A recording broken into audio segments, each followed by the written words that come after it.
বৃহৎ আকারে তৈরি করা হয়েছিল সেবাশ্রয় 2-এর মডেল ক্যাম্প, যা হার মানাবে যে কোনো সিনেমার সেটকে, যা কোটি কোটি টাকা খরচা করে তৈরি করা হয়, অথবা কলকাতার নামী বড় পুজো প্যান্ডেল থিমের পুজো, সেখানে যে কোটি কোটি টাকা ব্যয়ে মণ্ডপ তৈরি হয়, সেট তৈরি হয়, ঠিক সেরকম। কিন্তু এখানে চিকিৎসকদের বসার জায়গা রয়েছে, রোগীরা কোথায় যাবেন, কোথায় বসবেন, কোথায় কি পরীক্ষা নিরীক্ষা হবে, সমস্ত কিছু রয়েছে। কিন্তু তার মাঝখানে একটা জিনিস চোখ টানতে বাধ্য, তা হচ্ছে এই অ্যান্টি চেম্বার কথাটা।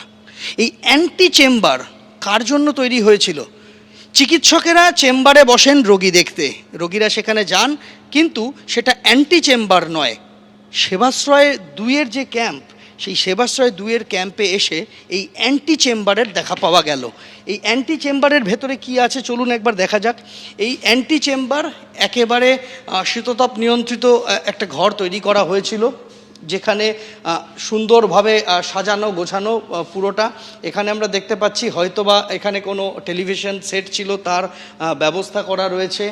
এখানে একেবারে সুদৃশ্য ঘর, এখানে ফল সিলিং করে দেওয়া রয়েছে আলাদা করে।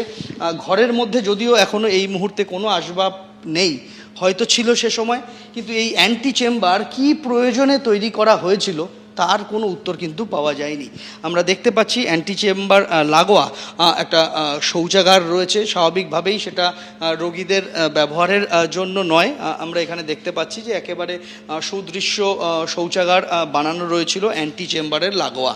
কিন্তু একটা মেডিকেল ক্যাম্পে এই অ্যান্টি চেম্বার কিসের প্রয়োজনে বানানো হয়েছিল, কারাই বা এই চেম্বার ব্যবহার করেছিলেন, কাদের জন্য এই চেম্বারের ঘরের দরজা খোলা হতো, কারা ঢুকতেন, কতক্ষণ থাকতেন, এসব প্রশ্নের কিন্তু কোনো উত্তর এই মুহূর্তে পাওয়ার কোনো জায়গা নেই। শুধু জলজল করছে লেখাটা অ্যান্টি চেম্বার, যেখানে অন্য আর 5টা বিভাগের নাম রয়েছে, বিভাগ রয়েছে, রোগী দেখার জায়গা রয়েছে, আর সব শেষ ঘরটা অ্যান্টি চেম্বার।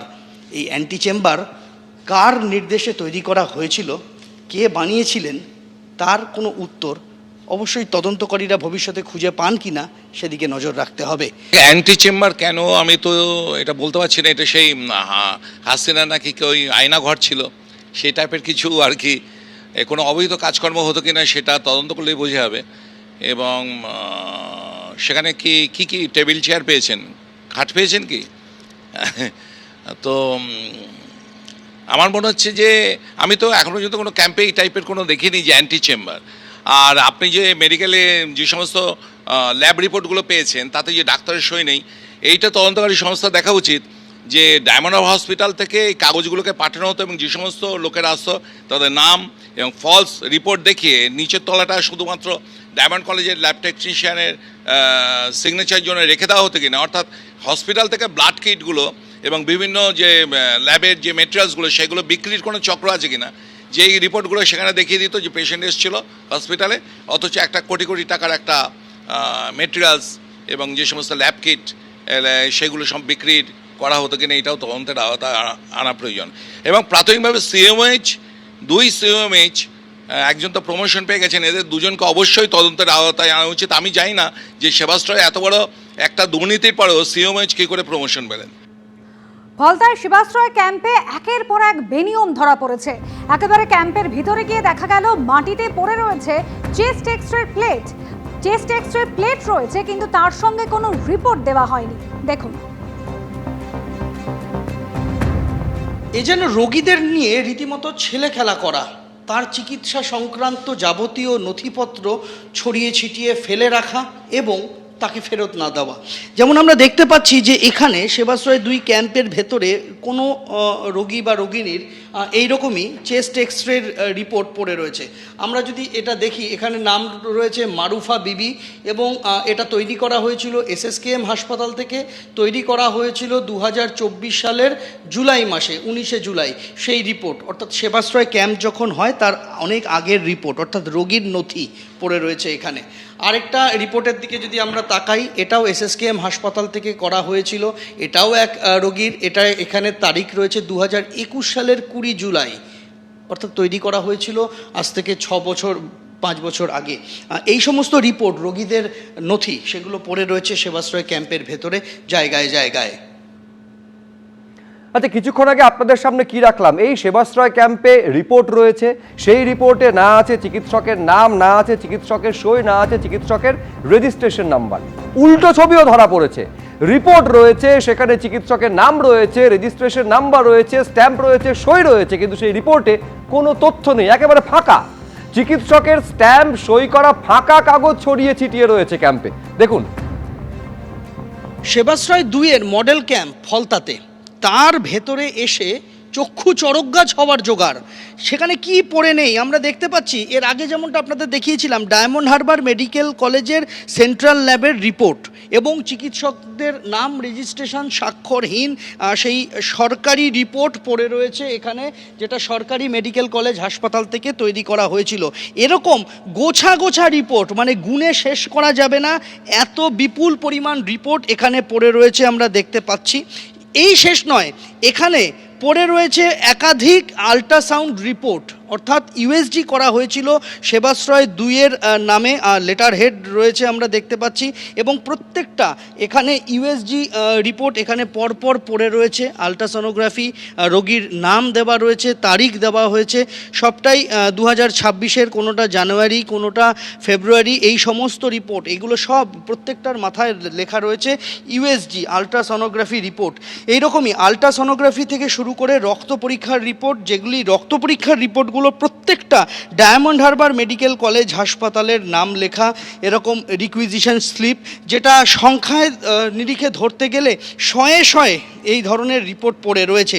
এবং তার মধ্যে থেকে আরেকটি জিনিস চাঞ্চল্যকর বললেও কম বলা হয়, এখানে একটা আমরা দেখতে পাচ্ছি যে একটা প্রেসক্রিপশন, ফাঁকা প্রেসক্রিপশন, এবং সম্ভবত এখানে রোগীর হৃদযন্ত্রের সমস্যা সংক্রান্ত তার নানান প্যারামিটার সেখানে লেখা হবে, সেরকম একটি রিপোর্ট, যেখানে নিচে চিকিৎসকের নাম, রেজিস্ট্রেশন নাম্বার রয়েছে। আমরা দেখতে পাচ্ছি যে এখানে চিকিৎসক অমিত কুমার মণ্ডল, MBBS, এবং তার যে অন্যান্য ডিগ্রি রয়েছে সেই সমস্ত কিছু লেখা রয়েছে। নিচে তার রেজিস্ট্রেশন নাম্বার রয়েছে, এমনকি চিকিৎসকের ফোন নাম্বারও রয়েছে, তিনি কার্ডিওলজিস্ট সেটা বলা রয়েছে। কিন্তু গোটা পাতাটাই ফাঁকা, অর্থাৎ একটা ফাঁকা প্রেসক্রিপশন, একটা ফাঁকা রিপোর্ট তৈরি করার কাগজ, যেটা সেবাশ্রয় 2-এর জন্য বানানো হয়েছিল। একেবারে ছাপানো হরফে চিকিৎসকের যাবতীয় তার পরিচয় বৃত্তান্ত এখানে লেখা রয়েছে, কিন্তু সেই রিপোর্টটা তৈরি করা হয়নি। অর্থাৎ এরকমও হয়েছে যে ফাঁকা কাগজ রেখে দেওয়া হয়েছে এবং সেখানে চিকিৎসককে দিয়ে আগে থেকে স্ট্যাম্প সই করিয়ে নেওয়া হয়েছে, পরে সেই রিপোর্ট তৈরি হবে বলে রাখা রয়েছে। সেটাও কিন্তু একই রকমভাবে বেআইনি, এমনটাই বলছেন চিকিৎসকেরা। সেবাশ্রয় নিয়ে গতকালই পদক্ষেপ করার হুঁশিয়ারি দিয়েছেন মুখ্যমন্ত্রী শুভেন্দু অধিকারী। আরও জানিয়েছেন, রাজ্য পুলিশের CID, STF দিয়ে তদন্ত এবং অভিযান চলছে। ক্যাম্পে যারা ক্ষতিগ্রস্ত হয়েছেন তাদের অভিযোগে FIR দায়ের করা হয়েছে, কাউকে ছাড়া হবে না। এক্সরে মেশিন সিজ করেছি আমরা, ইউএসডি মেশিন সিজ করেছি আমরা, এক্সপায়ারি সমস্ত ওষুধ সিজ করেছি, এবং এই খাতে পূর্ব মেদিনীপুর জেলা শাসক এবং দক্ষিণ 24 পরগনা জেলা শাসক ডায়মন্ড হারবার এবং নন্দীগ্রামের সেবাশ্রয় প্রকল্পের মাধ্যমে সরকারি যে অর্থ ব্যয় হয়েছে, সরকারি যে ডাক্তারদের ডিউটিতে লাগানো হয়েছিল, সেগুলো আমরা করেছি। আমি মাননীয় সদস্য দেবাংশু পণ্ডা মহোদয় গতকাল যে অভিযোগ করেছিলেন, তার ভিত্তিতে আমি সবাকে এবং বাংলার জনগণকে আশ্বস্ত করতে চাই যে আমরা এই ব্যাপারে রাজ্য পুলিশের CID, STF, দক্ষিণ 24 পরগনা জেলা পুলিশকে নিয়ে, তার সঙ্গে আমাদের মেডিকেল এক্সপার্টদের নিয়ে আমরা ব্যাপক অভিযান এবং ব্যাপক তদন্তের কাজ করছি। মানুষের জীবন নিয়ে যারা ক্ষতি করেছেন এবং এই ক্যাম্পে যারা ক্ষতিগ্রস্ত হয়েছেন, তাদের প্রত্যেকটি অভিযোগকে FIR হিসেবে ট্রিট করা হয়েছে। ABP আনন্দ, এগিয়ে থাকে, এগিয়ে রাখে।